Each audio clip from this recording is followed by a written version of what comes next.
Islom taraqqiyot banki mamlakatimiz suv xo'jaligiga 1 milliard dollar sarmoya kiritadi. Mablag' suv ta'minoti tizimlarini yangilash uchun ishlatiladi. Ostonada bo'lib o'tgan Arab muvofiqlashtirish guruhi davra suhbatida shunday bayonot berildi. Tomonlar maxsus protokolni imzoladi. Natijada 9 ta mintaqada suv toshqini oqibatlari bartaraf qilinadi.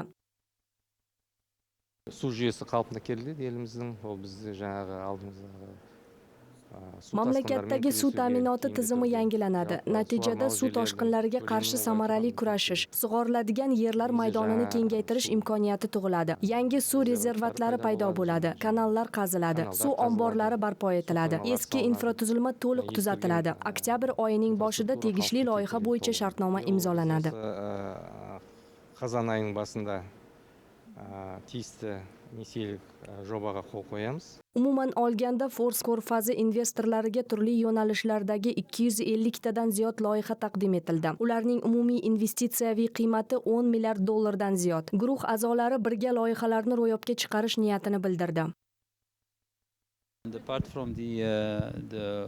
Suv zaxiralaridan tashqari transport sektorida ham ishlash niyatidamiz. Qator bank loyihalarini amalga oshiramiz. Guruhimiz tashkil etilganidan buyon 1,6 milliard dollar hajmida loyihalar moliyalashtirildi. Faqat 2024-2026 yillarda Qozog'istonga 3,65 milliard dollar sarmoya ajratish rejalashtirilgan. $3.65 billion for Kazakhstan only.